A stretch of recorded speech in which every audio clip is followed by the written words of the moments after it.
Hi, Bother Brigade. Here's what's bothering me today.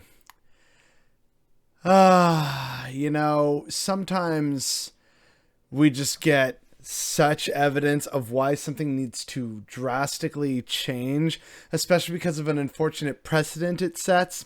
And we have that right now with social media, because apparently, according to Reuters, Facebook and Instagram are temporarily allowing calls for violence against Russians and Vladimir Putin. Now, this is likely in response to Russia banning Facebook, and these changes, they have to be within the context of the war in Ukraine, so it can't just be like a general statement. It has to be with regards to the war, and there's a whole bunch of like different caveats and stuff, and it's only allowed in certain countries, especially those that border Russia or are of course like Russia and Ukraine themselves.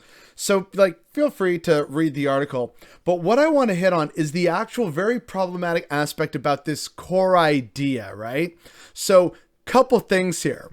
One, even within the context of war, they're saying, oh, you know what? This is still be really great for our bottom line because we're a social media company. So we need to get all the likes and clicks. And that means a lot of people are going to be very hot-headed and call for death and destruction. So we should allow that, but kind of try and guide it and make a few guidelines while people call for the death of like thousands upon thousands of people. So that's issue number one, right? Second issue, for me anyway, is the terrible precedent that this now sets for Facebook and Instagram moving forward.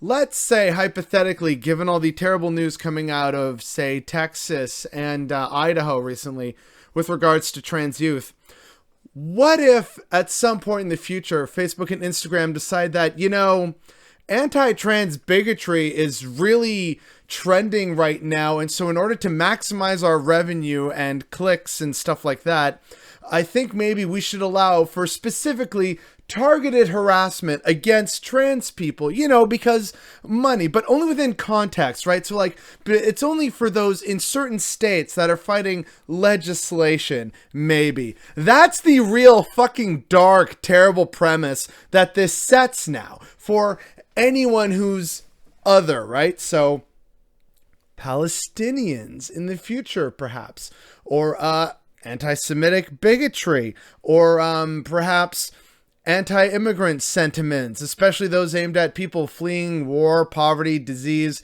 the things that we're very much helping Ukrainians with right now, but, screw anyone who isn't white and from Europe, though, right?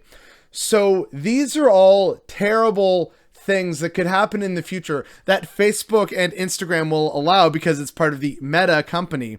They could just potentially allow this now because, as we're seeing, they can decide to make it okay. They can break their own goddamn rules whenever it suits them, especially for any kind of financial gain.